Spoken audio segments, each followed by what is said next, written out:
Hello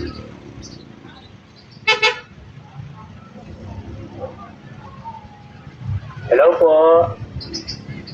Sa mapagpalang hapon po sa inyong mga taga-barangay Santo Tomas, Batangas. Ano po?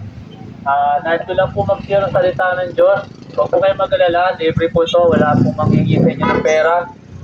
Ito po. Piniyagan po ako ng opisina na mangaral dito. So ako po sa Gapiñan, Laguna. Rider po ako ng angka saka ng Grab. Nalalamove. So ganito po yung ginagawa ko po. Sa halos na 6 na taon. Bali last year, nandito rin po ako. 2 times po ako nakapangaral. So mamaya po, mamimigay po ako ng free Bible. Ano po, libre po. So glory to God. So bago po ako mag-umpisa, nais ko muna magpakilala po sa inyo. Ako nga pala po si Kuya Alvin Amuraw, taga Gapiñan, Laguna po. So bago po ako nakakilala sa Panginoon, gusto ko po ipakilala sa inyo yung buhay ko. Dati rin po akong babaero. Amen. Maloko din po ako ng time na yun. Napabayaan po ang pamilya ko. Pero alam niyo po mga kapatid, mga kaibigan, hindi ako hinayaan ng Panginoong Jesus na mamuhay sa kasalanan. Bagkus, binago po niya ako. Wala po akong daladalan ditong relihiyon. Ang dinadala ko lang po ang ating Panginoong Jesucristo. Amen? Pag po kasi tayo nakakapakinig ng mga nangangaral, akala nila may kasama sobre, may kasamang bag. Hindi po. Para sa akin po, libre po salita ng Diyos. Bakit po? Ako po'y namuhay sa kasalanan. Wala pong hiningi sa akin ng Diyos na material. Ang hiningi lang po sa akin ng ating Panginoon Diyos, yung puso ko. Kaya po ako po, mga kapatid, mga kaibigan, nangangaral po ako, Cavite, Batangas, Laguna, Maynila. Amen? Libre po salita ng Diyos. Alam niyo po, sa sitwasyon po natin ngayon, marami pong tao, palayo na ng palayo sa ating Panginoong Jesucristo. Amen? Ano man po sekta ng relihiyon na nandito, hindi po tayo dapat mag-away-away, magtalo-talo kung anong paniniwala natin. Basta ang paniwalaan po natin, naparito ang Panginoong Jesus para sa lahat ng mga kasalanan. Tayo po yun. Amen? Alam niyo po, hindi po yung relihiyon na dinadala ninyo makakapagligtas sa inyo. Hindi po yung relihiyon ang makakapagbabago ng buhay ninyo. Hindi po yung makakapagbabago ng buhay natin. Walang iba kundi ang ating Panginoong Jesucristo. Amen? Maraming New Year ang dumating. Lahat tayo, gumagawa tayo ng New Year resolution na magbabago tayo pero hindi po nangyari ang pagbabago. Kapatid, kaibigan, hindi mo kayang baguhin ang sarili mo. Pero kaya kang tulungan ng Diyos. Amen? Marami pong tao, pagdating sa pangangarap ng salita ng Diyos, parang wala lang. Pero sabihin ko sa iyo, ikaw, na nakakapakinig ito, mahal ka ng Diyos. Hindi ko alam ang sitwasyon ng buhay mo. Hindi ko alam kalagayan mo sa pamilya mo. Pero sabihin ko sa iyo, ito yung pagkakataon na gusto ka ng Panginoon na lumapit sa Kanya, magtiwala sa Kanya. Ngayon po, araw po ng mga puso, Valentine's Day. Marami magkasintahan, magkakasama, magkakadate. Bigayan ng chocolate. Ito po, kakain sa labas. Pero alam mo, ang pinaka-importante sa buhay natin, may Valentine's Day. Yung may magbigay sa iyo ng Bible. Yung may mag-encourage sa iyo na lumapit ka sa Panginoong Jesus. Kalimitan po. Laging chocolate, laging bulaklak, ang bida. Ang chocolate nauubos, ang bulaklak nalalanta. Pero ang salita ng Diyos, kahit kailan, hindi kukupas, hindi mawawala. Kapatid, kaibigan, alam mo, napaka-swerte mo pag may boyfriend ka, na niyayaya ka lumapit sa Panginoon, na binibigyan ka ng Bible. Napaka-swerte mo kung may girlfriend ka, na nilalapit ka sa Panginoon. Kaya nga po, sabi ko nga po mga kapatid, bakit po ang pamilya marami nawasak? Bakit marami mag-asawa ang nasira? Nagkahiwalay? Bakit mga kabataan napariwara? Dalawa lang po ang pwede tanggapin ng tao sa buhay niya. Sabi po sa John 10:10, naparito magnanakaw, pumatay, magwasak. Yun po trabaho ng Diablo. Kaya marami kabataan na wala nang pakialam sa magulang. Basta maging bida lang sa boyfriend, maging bida lang sa girlfriend, maging bida lang sa mga barkada. Amen? Kaya marami mag-asawa nagkahiwalay. Mas gusto nila yung masaya sila. Pero naparito ang Panginoong Jesus. Sabi sa John 10:10, naparito ang Panginoong Jesus para magbigay ng buhay na ganap at kasiya-siya. Hindi gusto ng ating Panginoong Jesucristo ang kaguluhan. Hindi gusto ng Panginoong Jesus ang wasak na pamilya. Amen? Kaya po kapatid, naranasan natin ang magulong buhay. Naranasan natin ang paghihirap ng buhay. Subukan mo lumapit sa ating Panginoong Jesus. Sabi po ng Panginoon, walang sino man lumapit sa Kanya o lalapit sa Kanya mapapahiya. Amen? Mahal tayo ng Diyos.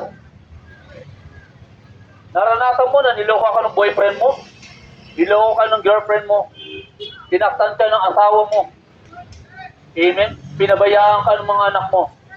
Pero ang Diyos, sabi niya, hindi kita iiwan, hindi kita pababayaan. Ang mga babae pa naman, pag ay nabutan ng rose ng boyfriend, kilig na. O kaya may mga nandiligaw. Alam niyo po, mas masarap yung may magbibigay sa atin ng Bible eh. Masarap yung pakiramdam. Bakit po? Dahil alam natin, mapapabuhay tayo at totoo yung taong yun. Amen? Kaya po mga kapatid, gusto ko lang po ipaalam sa inyo.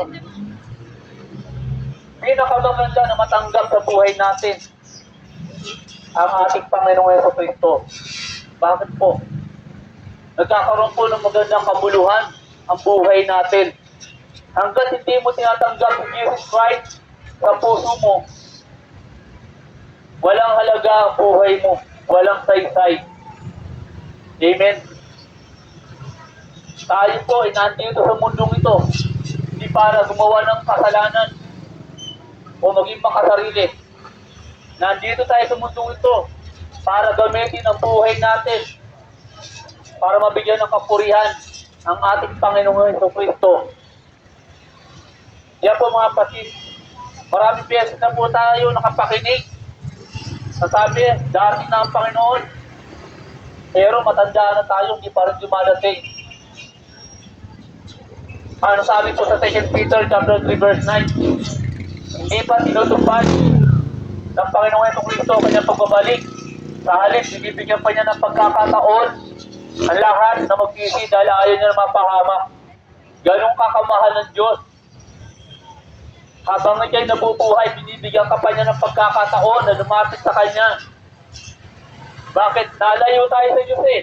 Hindi ang Diyos na lumayo, tayo nalayo. Bakit tayo nalayo? Dahil sa kasalanan. Kaya nga po sabi po sa Isaiah 59:2, ang kasalanan naging dahilan kung bakit ka nalayo sa Diyos.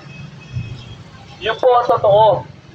Kaya po kapatid, napakasarap po na meron tayong maganda at malalim na relasyon sa ating Panginoong Jesucristo. Alam mo, pagka meron kang Diyos sa puso mo, panatag ka, ano ang problema pagsubok na dumating sa iyo? Bakit? Meron tunay, nagmamalasakit sa iyo. Sabi ko sa aklat ng Pedro, ipagkatiwala niyo sa Kanya ang inyong kabalisahan, ang inyong pagpildaraanan. Bakit? Dahil siya ang tunay nagmamalasakit. Walang makakapantay sa pagmamahal na binigay ng Diyos sa atin. Kaya sa oras ito mga kapatid, gusto ko po yung challenge kayo na kahit na gaano kalaki ang kasalanan na gawa natin, handa tayo patawarin ng ating Panginoong Jesucristo. Amen? Kahit na gaano kalaki, kahit na gaano pang kasama ang kasalanan na gawa mo, handa kang patawarin ng ating Panginoong Kristo. Iniwan ka ng boyfriend mo, andyan ang ating Panginoong Jesus. Iniwan ka ng girlfriend mo, na andyan ang Panginoong Jesus. Iniwan ka ng asawa mo, na andyan ang Panginoong Jesus. Amen? So, glory to God. Yan mga kapatid, tuorsin to. Ini-encourage ko po kayo na magbalik loob na po tayo sa ating Panginoong Jesus. Huwag na po natin antayin na may dumating pang mga problema, pagsubok, kalamidad. Naalala po ba natin last year? Yung sunod-sunod na lindol. Napanood po natin sa TV. Yung lalaki, sumisigaw habang nalindol. Lord, tama na po! Lord, tama na po! Amen? Ganun na tao. Naalala lang nila ang Diyos. Nababanggit nila ang pangalan ng Diyos pag dumaranas ng kahirapan, dumaranas ng pagsubok. Pero pag walang nararanasan o nasa magandang sitwasyon, hindi nila naalala ang Diyos.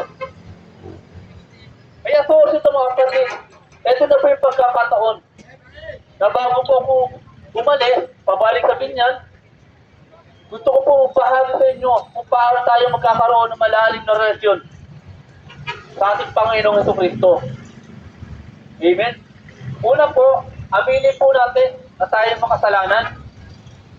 Pag hindi mo inamin yung mga kasalanan, ibig sabihin mo, mataas ang pride mo. Hindi ka po pwede sa kaharian ng Diyos. Dahil ang lahat ng mataas ang pride, ang lahat ng masamang pag-uugali, masamang pagkatao, lahat ng ginagawang masama, doon nababagad sa impyerno. Kaya nga po, in-charge po kayo, habang may pagkakataon pa po tayo, lumapit na tayo sa ating Panginoon Jesucristo, aminin natin ang ating mga kasalanan, pagsisihan po natin. Pangatlo, tanggapin natin ang ating Panginoon Jesus sa puso natin. At pang-apat, mamuhay na po tayo na kasama siya. Amen? Kung meron pong isang kwento na nasabi po niya, nandoon po siya sa hospital, Pastor, paglabas ko sa hospital, magbabalik loob na ako sa Diyos. Maglilingkod na ako. Alam niyo po, kinabukasan, lalabas na siya. Malakas na po yung katawan niya. Kaya lang, umihilang po siya, nadulas po siya, na bago pang ulos, hindi po siya nakalabas ng buhay. So bakit po nasabi ito? Hindi po natin hawak ang buhay natin. Ang kamatayan, walang pinipili. Kaya sa oras ito, habang pagkakataon tayo, na huwag po mangyari sa atin. Na sa oras ito, tanggapin na po natin ang ating Panginoon Jesucristo sa puso natin. Inuulit ko, wala po akong daladalang relihiyon. Wala akong daladalang relihiyon. Ang dinadala ko lang po ang ating Panginoong Jesucristo. Amen? So, glory to God. Kaya sa oras ito, sa mga gusto tumanggap sa Panginoong Jesucristo, sumunod po kayo sa prayer para magkaroon po tayo ng malalim na relasyon. So, glory to God. Sabihin po natin, Panginoong Jesus, inaamin ko po na ako isang makasalanan na nangangailangan ng kapatawaran. Pinagsisihan ko po ang aking mga kasalanan at binubuksan ko po ang aking puso at tinatanggap kita bilang Diyos, Hari at tagapagligtas ng aking buhay.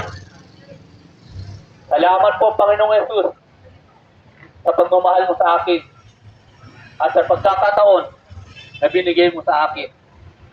Amen. So, glory to God. Meron po ako ditong libre Bible. Sa mga may gusto ng Bible po, libre po ito, wala pong bayad.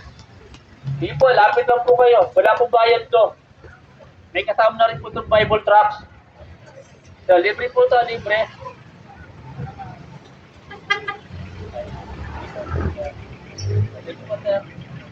Libre po, libre po. Bible po, libre po. Salamat po, God bless po.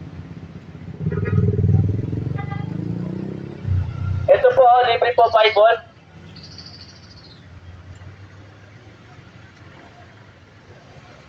Diba? God bless po. Ito po. Ay, sir. Ano galing po? Apo. Meron pa po ditong 4 na piraso libre Bible. 4 na lang po. Wala pong bayad to ha. Dito po, kinukuha ko pa po sa Maynila to.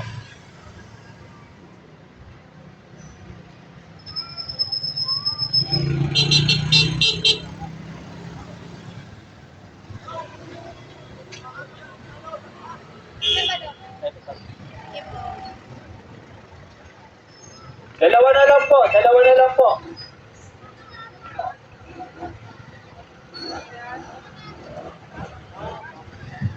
Yan po. Dalawa lang po.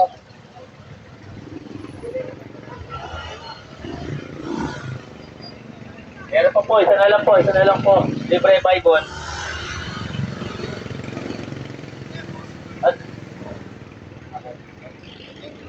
so maraming salamat po sa mga taga Santo Tomas, Batangas. Sa pagtanggap niyo po sa akin, sa mga Bible, sa mga nakinig ng prayer. Hayaan niyo po na mag-pray mo na ako para sa inyo lahat. Dakilang Diyos, salamat po Panginoon, or ito God. Salamat po Panginoon sa mga tao na nakinig at tumanggap sa iyo Panginoon at sa mga humingi ng Bible. Lord, I pray Panginoon na pagpalain mo ang lahat ng may tindahan dito. Dalayan ko, O Diyos, ang masaganang pamumuhay na mayroong tinawagan ng pagkaloob mo. Gawin din po, Panginoon, dalayan ko, Panginoon, ng mga driver dito, ng tricycle, ng jeep, Panginoon, ng mga motor. Lord, pagpalayan sila ng kaligtasan, Panginoon, sa anuman disgrasya at pahamakan. Maraming salamat po, O Diyos, sa pagmamahal na binibigay mo sa kanila. Ito po aking dalangin sa Panginoon. Amen. Maraming salamat po sa mga taga Santo Tomas, Batangas. God bless po. Ay. Thank you, ma'am.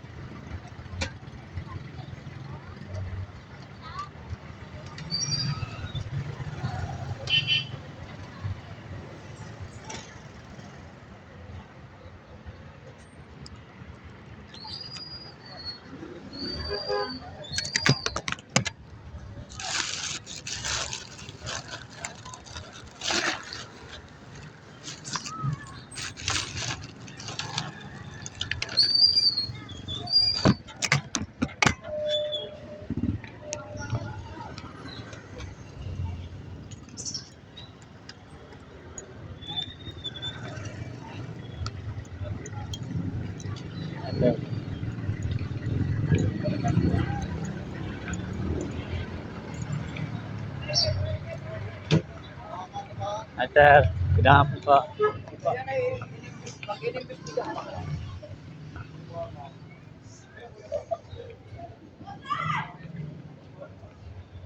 Hello, ma'am. Okay na po, tapos na. Thank you po. After one, may nagupot pa sa akin pagkain. I see. Salamat po, ma'am. God bless po. Thank you po.